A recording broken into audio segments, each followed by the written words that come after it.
అయ్యప్ప స్వామి జన్మ వెనుక ఉన్న రహస్యం మీకు తెలుసా? మహిషి అనే రాక్షసి బ్రహ్మదేవుని గురించి ఘోర తపస్సు చేసి ఒక అద్భుతమైన వరాన్ని పొందింది. కేవలం హరిహరుల కలయిక వల్ల జన్మించిన శిశువు చేతిలో మాత్రమే తనకు మరణం సంభవించాలని ఆమె కోరుకుంది. అది అసాధ్యమని నమ్మి ఆమె దేవలోకం మరియు భూలోకాన్ని పీడించసాగింది. లోక కళ్యాణం కోసం శ్రీమహావిష్ణువు మోహినీ రూపం ధరించగా పరమశివుడు ఆ రూపానికి ముగ్ధుడయ్యాడు. వీరిద్దరి దివ్య సంయోగం నుంచి హరిహరపుత్రుడు జన్మించాడు. ఆయనే అయ్యప్పస్వామి. జన్మించిన ఆ దివ్య శిశువును కేరళలోని పంపానది తీరంలో సంతానం లేని పాండలరాజు రాజశేఖరుడు కనుగొన్నారు. మెడలో మణిహారం కలిగి తేజస్సుతో వెలిగిపోతున్న ఆ బాలుణ్ణి చూసి ఆనందంతో మణికంఠుడు అని నామకరణం చేసి పెంచుకున్నారు. ఏళ్లు గడిచాయి. మణికంఠుడు యవ్వనంలోకి అడుగుపెట్టారు.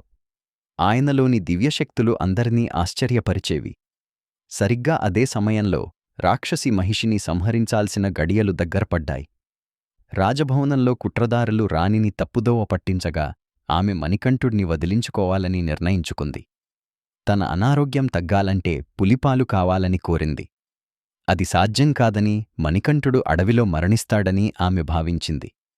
కాని మణికంఠుడు చిరునవ్వుతో ఆ సవాలును స్వీకరించి అడవిలో మహిషిని భీకరమైన యుద్ధంలో సంహరించాడు. జన్మ కర్తవ్యాన్ని నెరవేర్చిన అయ్యప్పస్వామి కోసం ఇంద్రుడు పులిరూపం ధరించాడు. ఆ పులిపై స్వారీ చేస్తూ అయ్యప్పస్వామి రాజ్యానికి తిరిగి వచ్చారు. ఓం శ్రీ హరిహరపుత్రాయ నమః.